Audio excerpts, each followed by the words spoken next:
Hello and welcome back to my channel, Mend with Mare.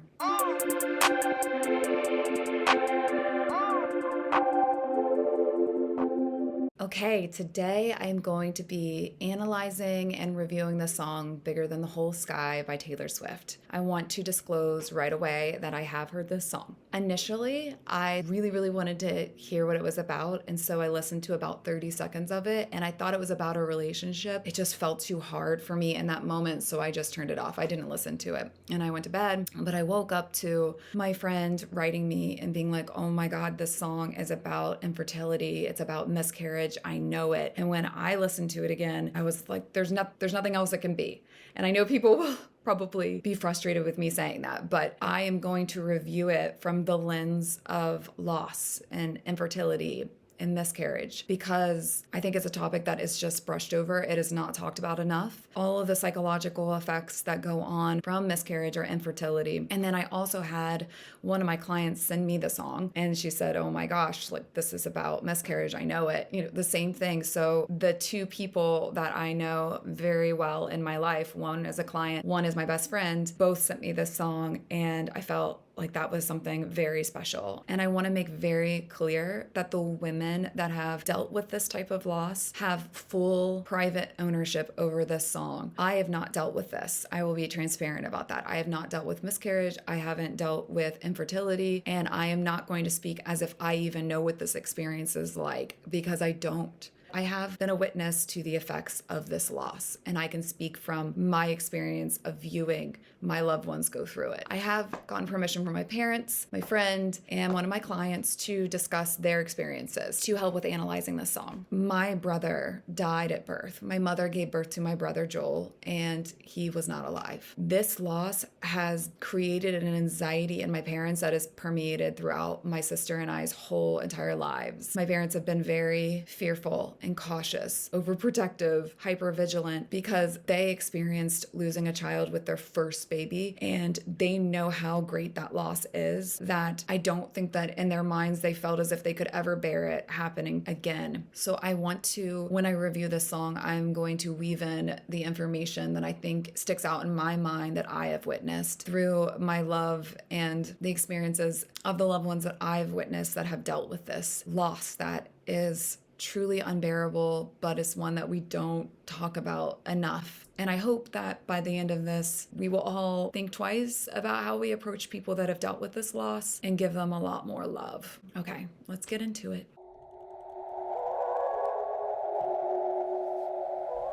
No words appear before me in the aftermath.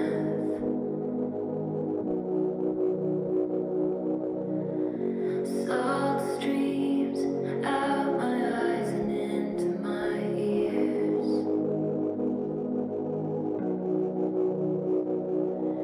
Every single thing I touch becomes sick with sadness. Because it's all over now, all out to sea. Thinking about when my friend texted me, she said that she was crying so hard that she couldn't even breathe while listening to the song. Just picturing her laying down and having salt streams, like her tears going from her eyes and it just pouring out so much that goes into your ears, and just her feeling like that intense pain and watching my client do the same, and that there's nothing that you can do for them, but that the loss is so immense.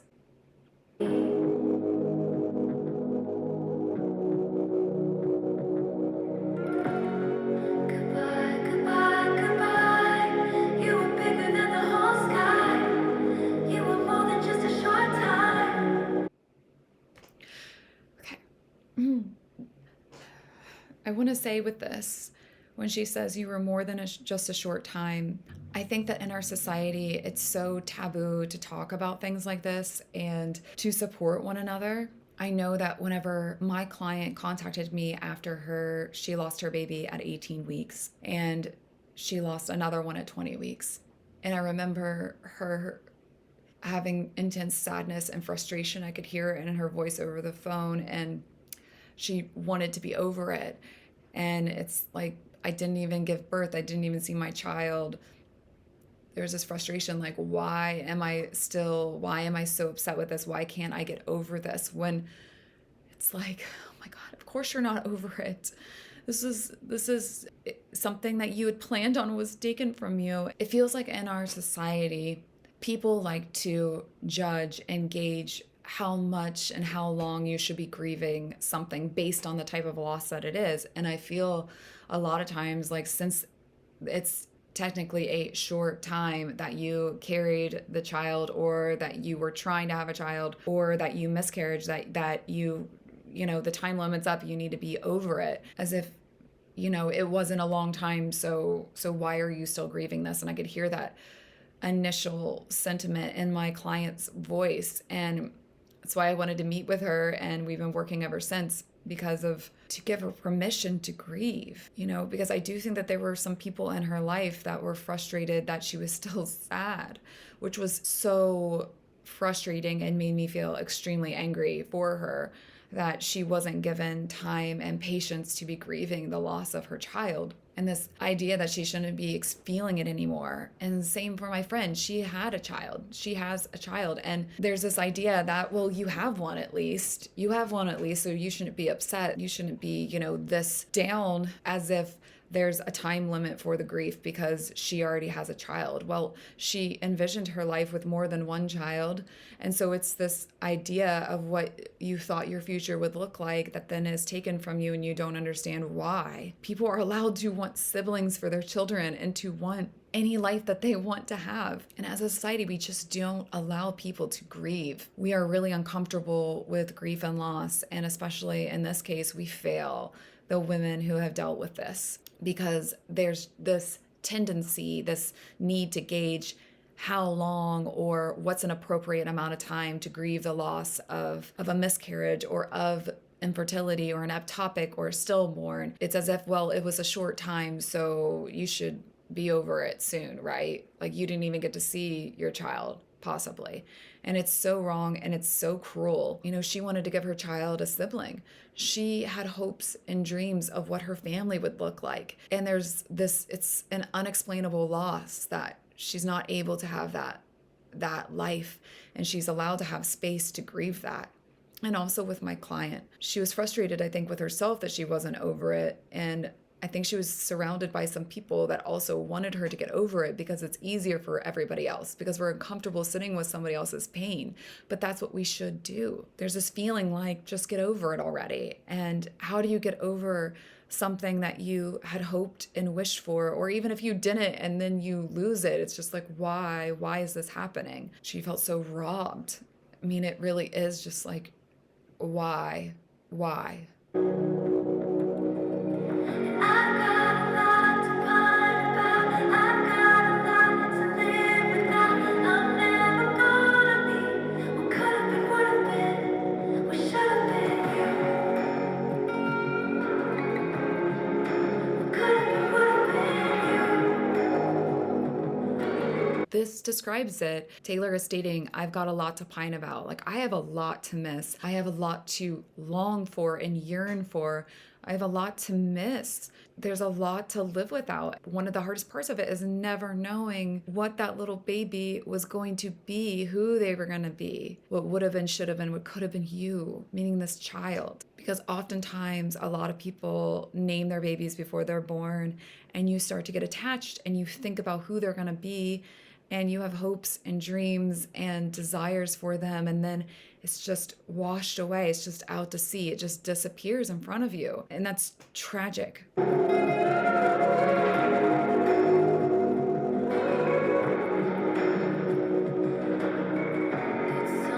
bird flap its wings over in Asia.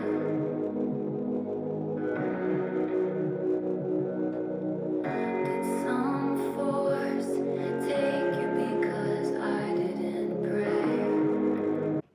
It makes me emotional reading those lyrics, because I remember meeting up with my friend last January, and she is one of the most vibrant, loving, beautiful, hilarious person. I know. I mean, she's one of those people that if she wanted to, I bet she could audition for SNL and walk right on if she wanted to. Like she's that hilarious to me. When I saw her in January in the aftermath of all of her ectopic and miscarriage and what ended up being infertility, she was crumbling and she had become a shell of herself, and just witnessing how much that this had truly, truly shaken her whole identity, personhood, and her trying to process and understand, like, because it's such an unexplainable loss. You know, when she said, did some bird flap its wing? It was over in Asia. It's like the butterfly effect, that if there's just this like small little shift in the air or a breeze around the world could affect something else. And this is just represents trying to find a reason to why this happened. I could see that in her. Like this, it's as if she like internalized, like she'd internalized this as like she was a failure. And it really had impacted how she saw herself and how she felt about the world. And it was sad because you can't make it all right. And for my client, I know that, you know, the same in a different way, like around, did I pray enough?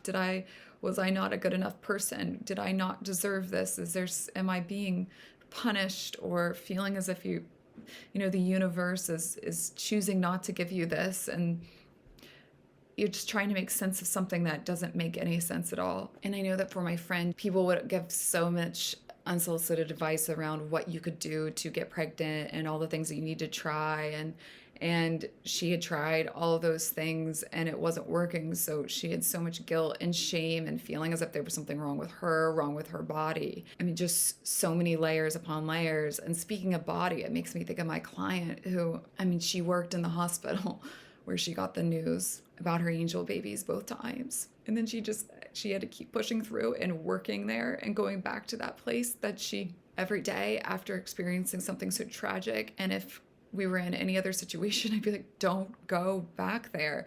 But it was her job working at a hospital and having to face people when you were once pregnant and then you no longer are, and then you have to explain it or they know, and it's just very confusing. And then with her body, I mean, that was so tragic too, because her body was getting ready to feed a child and getting ready to bring a child into the world and to feed it. And when she lost her baby at 20 weeks, the second one, it wasn't as if she just suddenly didn't look pregnant anymore now that the baby no longer was in her body. She had to deal with how she physically looked, and it just messes with your mind, being a woman, and your body has changed in this way to bring this beautiful life into the world. And then when you don't get to do it, it's as if you have to then look in the mirror every day and to lose the weight that you never wanted to gain. And I know that some people might think, oh, this is superficial or something, but no, it's like,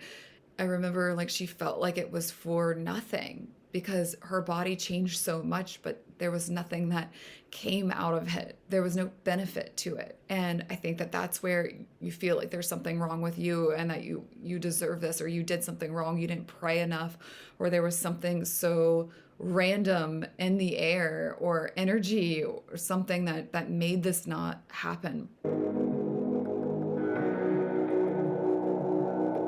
Every single thing to come is turned into ashes. 'Cause it's all over, it's not meant to be. So I say words I don't believe. Goodbye, goodbye, goodbye. You were bigger than the whole sky. You were more than just a short time. I've got a lot to pine about. I've got a lot to live without. I'm never gonna be what could have been, would have been, what should have been.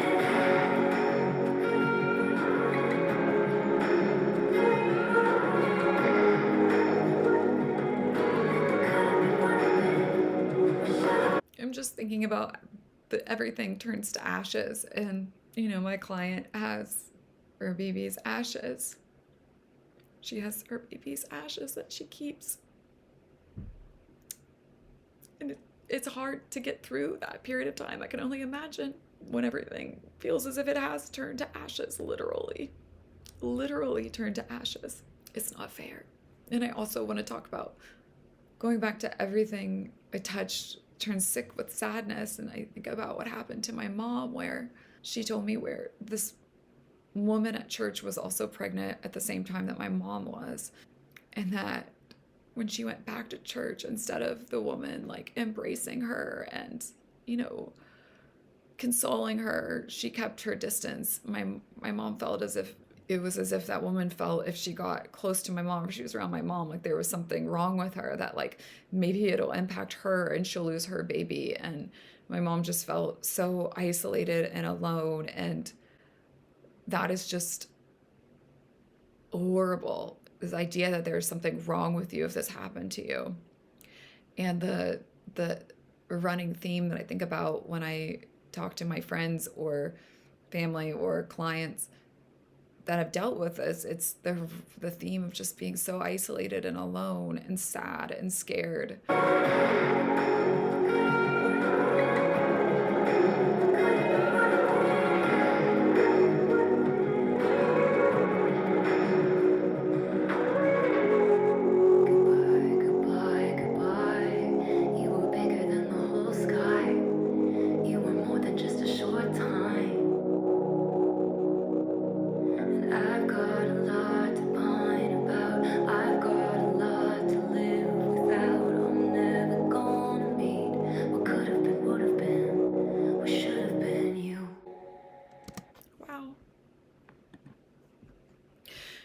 This is absolutely beautiful, and I'm so glad for the women out there that you have this song and that you can take that it is that is for you, and it acknowledges the loneliness and the isolation that you have to deal with. And I hope that if you're going through this, that you have the support that you absolutely deserve.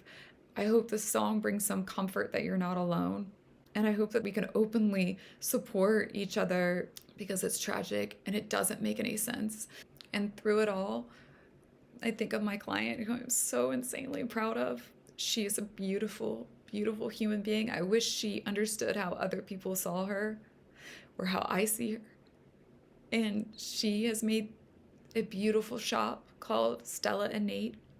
It is a little boutique clothing store online. Stella and Nate are the names of her angel babies. And I'm so proud of her for doing this, because I know there was a period of time where she felt like it was weird that she loves baby clothes. She's always been a kid person. Like, she always was nannying or working at like a little kid gym, my gym. And I remember her shutting down her boutique at one point because she just not doing it, because she felt like it was just weird.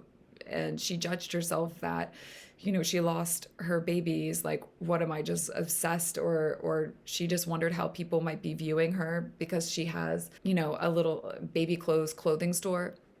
And I'm so proud of her for starting her boutique up again, naming it after her angel babies, Stella and Nate. And I would love it if you all could check out her boutique online, Stella and Nate Boutique, and support it, because Stella and Nate were her two angel babies that changed the way that she looked at life and inspired her to create her boutique that is filled with all of her favorite things. So if you know anyone that has experienced this loss, acknowledge their loss, listen to them, let them grieve, let them talk, and encourage them to talk to other women that have dealt with this too. Avoid any type of unsolicited advice. They don't need to hear it, okay? In the silence that's around miscarriage, by giving them that space, and avoid blaming them. There's nothing more that they could do or should do. And please, please recognize that grief does not have a time limit. It does not have a time limit. Don't sweep it under the rug. Don't give unsolicited advice. Do not say things like, oh, I know that you'll get pregnant again. Don't say that. Oh, you'll get pregnant again, or it just wasn't meant to be. Don't say those things. I feel like I've been guilty of it myself, and I've given unsolicited advice, which I had no business in doing, where you'll say like, oh, you're working too hard. That's probably what's keeping you from getting pregnant. Or you're stressing too much. You're overthinking it. Women are just told so many different things about why they are the reason why they're not getting pregnant. And it's unfair. It's not right. Grief does not have a time limit. It doesn't matter how many weeks they were pregnant. Women's levels of grief are not contingent on how many weeks they were pregnant or not able to have a child. The women that were pregnant, their baby died. That's what happened. And it is okay for them to work through their grief in their own time. And remember, there's no right words. So sometimes listening is all that you need to do and to be there for them. Tell them that you're thinking of them. Tell them to be gentle with themselves. Remind them of what a wonderful person they are. Remind them of it, even though they feel awful and that they might not believe it in that moment. Tell them what the reality is. Tell them to take their time, all the time that they need, and that you're there anytime to talk to them, always. And some things not to say, don't say to them, look on the bright side. You'll get pregnant again, I'm sure. It just wasn't meant to be. You must be devastated. At least you know you can get pregnant. I guess it just wasn't meant to be. This was God's plan. Everything will work out the way that it should. You look amazing. You don't even look like you were pregnant. Stop. I hope that I was able to honor the women that have gone through this horrible, traumatic experience. And I'm so thankful to Taylor that she created a song that resonates with so many people and gives them this comfort and lets them know that they're not alone. I hope I did right by you all. Have a good rest of your day. Take care.